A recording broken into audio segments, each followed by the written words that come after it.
Hey, what's going on, everyone? It's March Madness. You know, everybody's excited. I'm not much of a sports fan, but I do want to talk about a particular madness that will take hold of you, and that is the social media madness.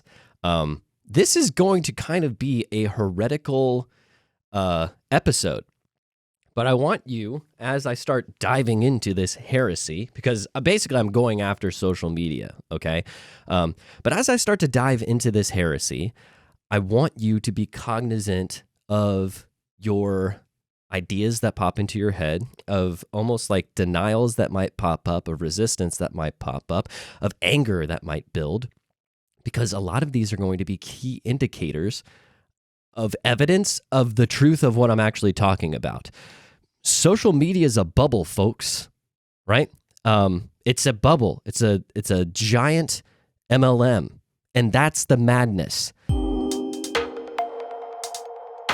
This was a really interesting idea that started to just culminate very slowly because I was fighting it the entire time.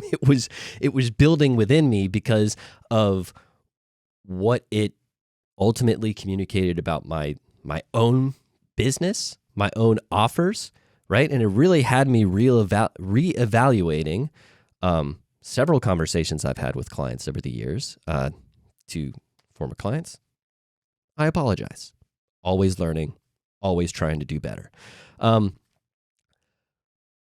What this realization was that that social media is kind of like a giant MLM. Okay, I'm saying that intentionally to be offensive, right? I don't honestly mean that it can't work for your business. I'm saying that it probably won't work for certain businesses, and it'll definitely work really, really well for specific types of businesses. But you really have to pay attention to who those specific types of businesses are to see the game. Here's the social media game. This is the pattern that happens on every single platform, because I keep seeing this over and over again. And I first experienced this pattern most blatantly with Instagram stories.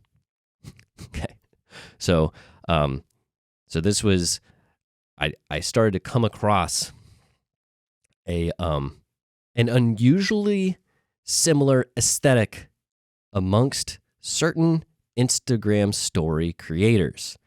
They used the same condensed grotesque fonts. They often used the same yellow color with black fonts and then black and white images over top of it. They were getting their images from literally the same daggum stock image website, okay? Often using the same images across their stuff and giving you the same marketing advice, which ironically was about building an original brand, okay? And I'm telling you, it was like each of these different accounts are carbon copies of the same account next to it. And what do? They make carousels, and they posted carousels daily. Have you ever made a carousel? I got caught up in this fad a couple years back. Takes forever to make a carousel. And then when you go back and because they always brag about like how they did it and what they did, how they built their Instagram following. And you go back and they're like, yeah, it takes a long time to make a carousel. Like the first time I started, it took me all day to make one. These guys think all day, one carousel, one social media post. Now, granted, went viral, got popular, right? But then what happened? Well, then they created a business on how you can make carousels to promote your business. Let's just pause. Let's think about this for a second. People who are sitting down making carousels end up becoming famous for making carousels. Then they create a business wherein they teach you how to make carousels like them so that way you can succeed on Instagram like they did. That's a bubble. That's an MLM. What happens is someone gets on this platform. They get on the social media platform. They become a super user. People start then contacting them on, and they probably get on the platform with good intentions of, I'm going to get on this platform to promote my business, because that's the myth. The myth is you got to be on social media so you can market your business effectively and reach people, because everyone's on social media. So you get on social media, but now you have to put an obnoxious amount of time into the platform to actually reach the people that you're trying to reach. Okay? So it becomes like a inordinate, is that the right word? Like it's a unnecessary amount of time to promote your actual business, to master the platform and get good at it. But then what happens is they become a super user. People then they become like famous on the platform, and now people start contacting them, asking them how they can grow their brand on the platform. And they don't actually get inquiries about the business they were building. They get inquiries about how they can become a super user on the platform, how they can use the platform effectively. So then what they do is they create a course on how to become a super user on the platform. And then people take these courses, put in an obnoxious amount of time into the platform, and then turn back around and create their own course on how to become a super user on the platform, over and over and over and over. You see, I've seen this now happen on Instagram with the carousel people. I've seen it happen on LinkedIn, right? With people who are trying to master the LinkedIn thing, and then they're like, "Oh, we'll get you good on LinkedIn." Twitter, see it on Twitter. It's probably happening on TikTok. I don't know. I'm not on there, right? This is the pattern. Okay? That's the pattern.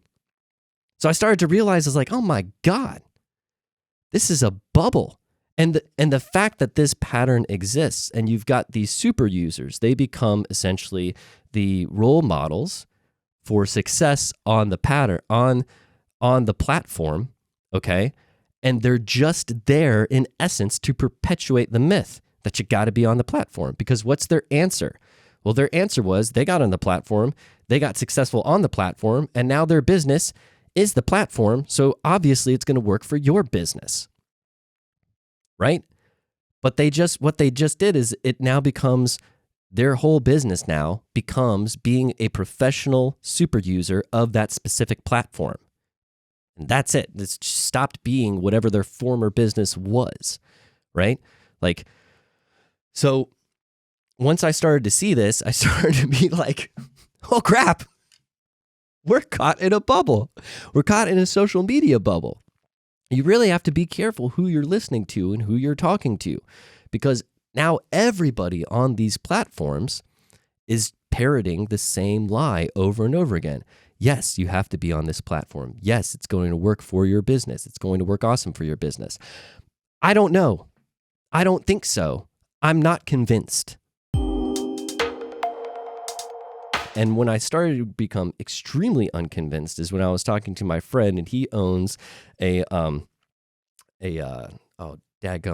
sort of like a property restoration company, where they, like, say your house gets flooded, they come in, they do the cleanup, and then hook you up with the people who can come in and then rebuild your house. Okay, so that's what he does. It's an emergency-based services company. Okay, like when people find him, it's literally when I have a flood in my house, okay? That's when I'm going to go try to find this person. It's when I have an immediate problem that requires an immediate solution quickly, all right? So for his business, okay, like a deep referral network, because trust is extremely important. So a deep referral network is really important, right? But really, you're looking at pay-per-click. You're looking at search traffic, because that's what people are trying to search for. They're trying to search for an immediate need. So search traffic, SEO, like these types of things are going to be extremely important. Maybe even connecting himself with HOAs, so that way he's on a preferred provider list within that specific neighborhood. If he did any sort of like social media presence stuff, it might just be advertising on Facebook, because a lot of HOA groups are on Facebook, okay? But like, why am I going to follow his social media page? Like, if he actually had an Instagram account, okay? If he actually had like, let's even say the dude has a podcast. What the heck is he going to talk about that I'm actually going to follow thinking that's interesting, right? The only thing is that his podcast would potentially benefit would be competitors in his industry who would want to figure out how he's doing so well doing this, okay? Like, that's it. There's no reason. Why am I going to follow a cleanup crew on social media? That makes no sense, unless, of course, I'm also interested in building that business myself, and then I'm going to want to follow them, right? Do you see how silly that is? Like, no one is going to care about that company on social media. You care about it when you need it, and then when you don't need it anymore, you don't think about it anymore. I started to realize that business at first looked like an anomaly to the you've got to be on social media. And then I started thinking it through. I'm like, well, actually, no, that's not the anomaly. What is actually the anomaly are the companies that tend to do really well on the platform. It's these super users with their businesses of mastering the platform. They're the daggum anomaly, and they're there creating this entire fake bubble, this fake myth that we got to be on social media.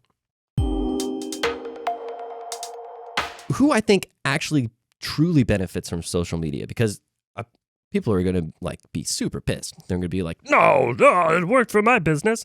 Direct-to-consumer e-commerce brands, mainly a lot of sort of direct-to-consumer brands, but his company is direct-to-consumer, right? It's an emergency services. It's direct-to-consumer, but specifically direct-to-consumer e-commerce brands. Awesome on social media, right? Like, you just put a product in front of somebody's face, give them a coupon ad, click, buy, great. You know, like constant social media account where you're just like continuing to tell your story, like clothing brands. Social media is awesome, right? Like direct to consumer, e-commerce brands, great on social media.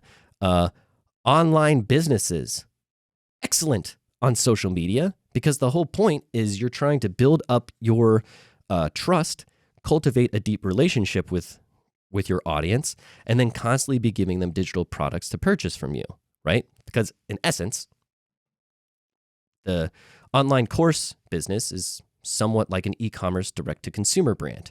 So they both kind of fall into that. And if you realize, this is exactly what the super users are. They just become an online course-based business, online expert-based business via social media, okay? So obviously, those do great. SaaS products, any sort of like software as a service, even in the B2B space, software as a service, like these will also do really well on social media. But outside of that, the whole social media promise really starts to fall on its face when you're looking at other specific types of businesses. So B2B direct sales. Strong social media account doesn't make too much sense, right? At some level. The perspective I'm talking about this from is this making your business revenue? Is it actually generating direct revenue for your business?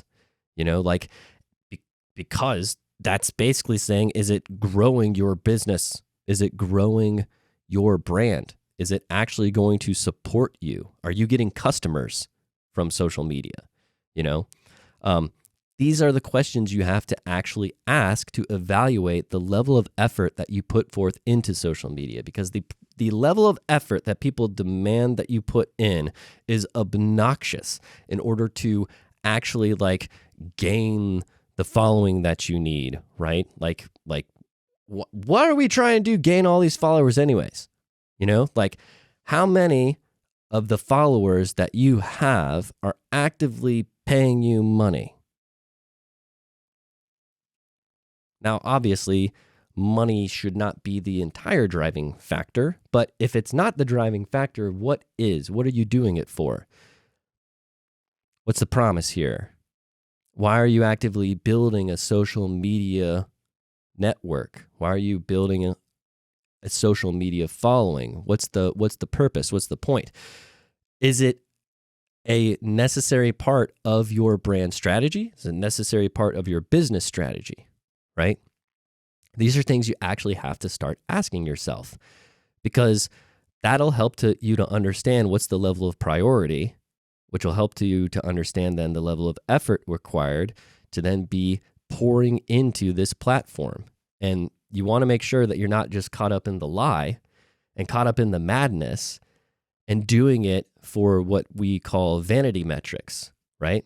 But so I don't even like this term vanity metrics, because even when people say, oh, it's just a vanity metric, those same people are chasing vanity metrics, right? Like, it's as if we say, oh, don't do social media for the vanity metrics, as if there's this true value underneath that we're actually communicating that we should really be using social media for. But what do we mean by vanity metrics? Likes, follows, shares. So if that's not the stuff that we're doing it for, what the heck are we doing it for that's underneath? What's that true value that's underneath, right? Now, I'm not saying that there isn't potential true value. And then if you do build your brand presence over time, you can potentially get connected to genuine media outlets, right? That can then shine light on your business, do some direct PR, and that can grow some brand presence, and then you might get a trickle-out effect. So what I'm saying is there's potential trickle-out effects, there's potential partnerships that you can establish that can significantly help your business. There's potential affiliate level deals that you can create that can help your business to grow, but you have to think this through, and not just from the sake of we have to be on there because we have to be on there, and therefore we need to figure out how do we put out a bunch of content on this stuff. It's like, what's the whole point of you being on the platform in the first place? Is your customer on there?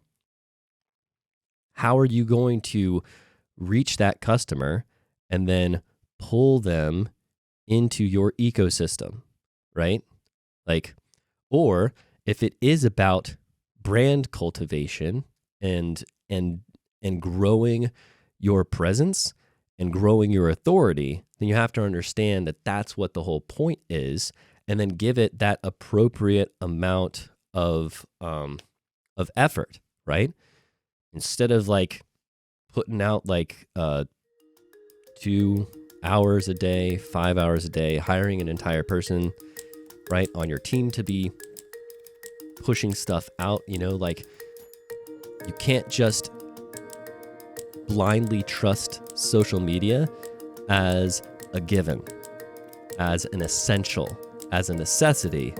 We have to think through, what is the actual value we're getting from this platform? Am I getting swept up in the madness? Am I getting swept up in a lie? All right. Hope this gave you some pause, gave you something to kind of maybe even hopefully rethink your current strategy.